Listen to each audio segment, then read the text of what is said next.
C'est maintenant le moment de retrouver Joël Denis, Altia et Conrad pour l'analyse des dossiers chauds de la semaine. Alors, bonsoir à vous trois. Bonsoir. Bonsoir. Bon, ça a été une semaine quand même assez chargée à Ottawa, je dirais. Il y a eu le sommet Biden-Trudeau, la motion sur le génocide des Ouïghours, le cafouillage dans les réservations d'hôtels pour les quarantaines. On va revenir sur certains de ces dossiers plus en détail dans un instant. Mais d'abord, Conrad, je vais commencer par vous. De façon générale, je vous demanderais, est-ce que ça a été une bonne semaine ou une mauvaise semaine pour le gouvernement Trudeau? Ça a été une meilleure semaine, je dirais, que les 4 dernières semaines où les retards dans les livraisons des vaccins ont vraiment fait mal au gouvernement. Et on voit cette semaine que M. Trudeau a été très content d'annoncer que dans l'accélération dans les livraisons, M. Trudeau semble aussi en très bonne forme, qu'il a vraiment envie de rencontrer les électeurs, je pense, et qu'on voit les annonces qui s'enchaînent dans beaucoup de dossiers. Il y a quand même les cafouillages, comme vous avez dit, dans les réservations. Je crois que c'est un détail, mais dans le big picture. Mais je crois aussi que la motion sur les Ouïghours a mis le gouvernement dans l'embarras, mais on va en parler probablement. Oui, dans un instant, oui. Mais il aurait préféré éviter ce piège-là. Oui. Vous dites que le premier ministre a envie, visiblement, de rencontrer les électeurs. Je vais en parler dans un instant avec Joël Denis. Mais Altia, on a aussi marqué cette semaine les 6 mois de l'arrivée d'Erin O'Toole à la tête du Parti conservateur. Je vous demanderais, est-ce que le chef O'Toole a un bon bilan jusqu'à maintenant? Ah, ça dépend à qui vous demandez dans le parti. Il y a beaucoup de gens qui sont frustrés parce qu'ils ont cru croire dans la plateforme de M. O'Toole que ça allait être un conservateur très de droite, un conservateur qui allait plaire à l'Ouest du Canada. Et puis, depuis qu'il a gagné le leadership, M. O'Toole semble être un conservateur plutôt de la veine centralisatrice, mais je dis ça en termes de Canada centralisateur et non en termes de fédéralisme. Je veux dire qu'il est plus progressiste. Il avait attaqué M. McCabe pour être en faveur de l'avortement, comme exemple. Puis là, maintenant, il semblerait être beaucoup plus de ce côté-là que du côté des conservateurs sociaux. Alors, il y a beaucoup de gens qui regardent la convention qui va arriver le mois prochain comme un genre de baromètre. Où est le parti? Je pense que ça a été une belle semaine pour M. O'Toole avec la motion sur les Uyghurs, mais ça a aussi été une semaine où on voit, selon Abbas Rana du Hill Times, qui nous indique qu'il y a beaucoup de gens, de personnalités fortes dans le Parti conservateur qui n'ont pas gagné leurs élections comme délégués à la Convention. Alors là, on voit vraiment, c'est comme un contrôle pour la base du Parti conservatrice. Ouais. Puis en plus, je dirais, une nouvelle annonce de M. O'Toole qui pose la question, bon, on sait que vous ne le connaissez pas, ce bonhomme-là, on vous présente encore une fois Erin O'Toole, c'est une annonce en anglais, là, qui le nomme Just Erin. Alors, pas un gars qui cherche les manchettes, un gars qui est comme vous, un père de famille, un gars qui a œuvré dans le milieu des affaires. Mais le fait qu'à 6 mois, M. O'Toole a encore besoin de se présenter démontre qu'il n'a pas vraiment fait son travail durant les 6 derniers mois. Donc, un bilan qui est peut-être pas évident. C'est pas évident que c'est positif après 6 mois. Joël Denis, bon, vous avez écrit dans la presse ce matin sur le plus récent sondage CROP qui démontre qu'une forte majorité de Québécois ne sont pas satisfaits de la gestion de la vaccination par le gouvernement Trudeau. Conrad disait il y a un instant, M. Trudeau a l'air d'avoir envie de rencontrer les électeurs. Qu'est-ce que vous en pensez? Qu'est-ce qu'on doit déduire de tout ça, là? Eh bien, qu'il y a une certaine grogne qui est liée à la campagne de vaccination parce que le gouvernement fédéral est responsable de l'approvisionnement et il y a eu des ratés, ça a fait les manchettes. Donc, évidemment, ça écorche la popularité du gouvernement de Justin Trudeau. Maintenant, si M. Trudeau a envie de convoquer les électeurs aux jeunes au printemps, et le printemps, ça va jusqu'au 20 juin, je tiens à le rappeler, M. Trudeau devra d'abord réparer les pots cassés concernant les délais et les retards, la livraison, et ça semble se résorber. Donc, il pourrait y avoir une carte beaucoup plus intéressante à jouer éventuellement.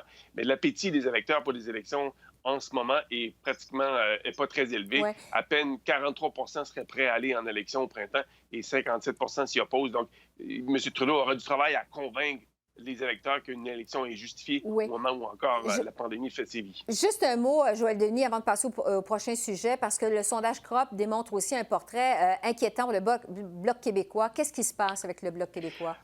Eh bien, j'étais moi-même abasourdi de voir que les appuis du Bloc québécois étaient à seulement 20 dans le sondage CROP. Dans d'autres sondages, il est un peu plus élevé, mais on constate que l'appui au Bloc québécois a baissé depuis les dernières élections.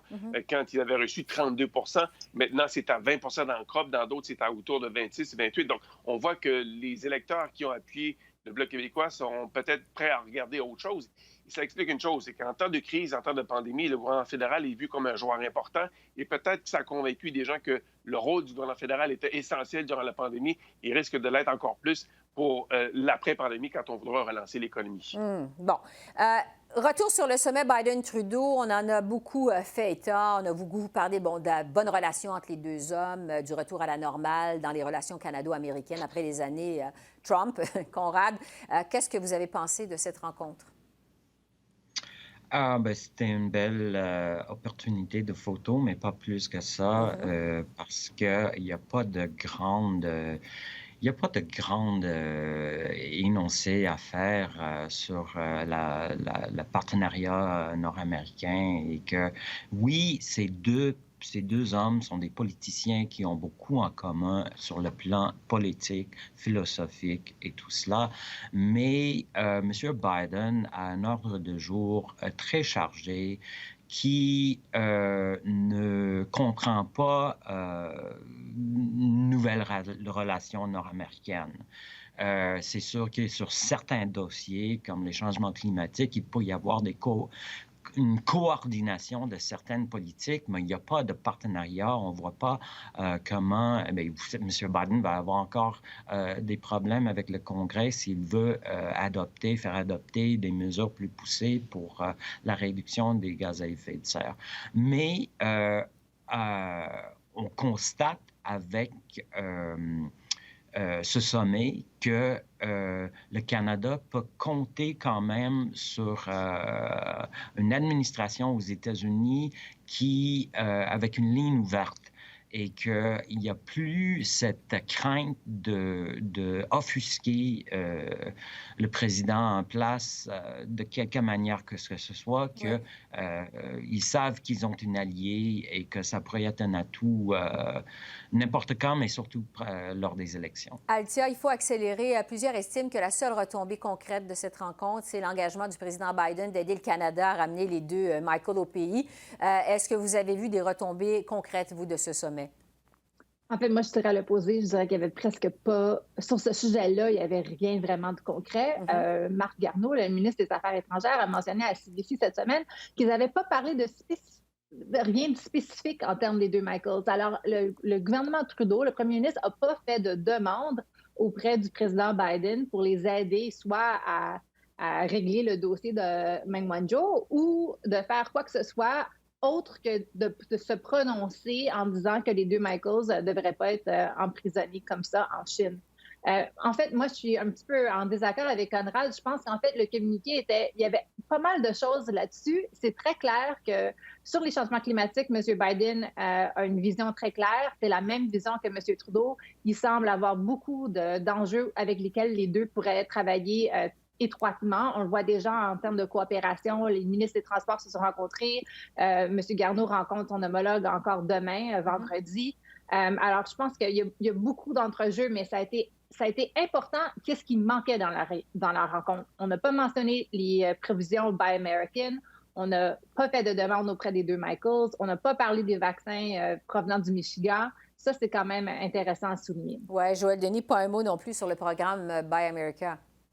Non, effectivement. Et ça a été traité, mais rapidement. Et je pense qu'on a fait comprendre au gouvernement de Joe Biden que les chaînes d'approvisionnement sont tellement intégrées que si on décide d'imposer des politiques protectionnistes, ça risque de faire davantage mal aux Américains qu'aux Canadiens. Donc, la discussion est commencée, mais le plan de M. Biden n'a pas encore été annoncé concrètement et présenté au Congrès. Donc, ça va être un travail à venir. Mais je vous dirais rapidement, Esther, que je pense que sur le plan de la lutte au changement climatique, les deux gouvernements vont travailler main dans la main et ça va changer les choses parce que le gouvernement Trudeau se voit maintenant forcé d'augmenter la cadence pour lutter contre les changements climatiques. Et on va avoir de nouvelles cibles en matière de réduction des GES à partir du mois d'avril. Donc, ça bouscule un peu le gouvernement Trudeau qui doit en faire plus. C'était facile quand Donald Trump était à Washington de paraître bien. Maintenant, avec Joe Biden à Washington, il faut hausser la cadence pour se mesurer à ce que va faire l'administration de Joe Biden. Il me reste quasiment plus de temps pour parler de la motion des conservateurs sur le génocide des Ouïghours. Bon, on sait qu'on peut tout le monde à noter cette situation quand même inusitée. Le premier ministre Trudeau et son cabinet,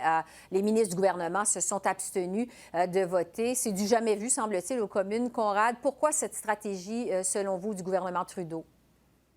Bien, honnêtement, j'ai beaucoup d'empathie pour le gouvernement sur ce dossier-là parce qu'on voit que, mais on n'est pas les États-Unis, on ne peut pas déclarer. C'est pas banal de déclarer que notre pays commet un génocide.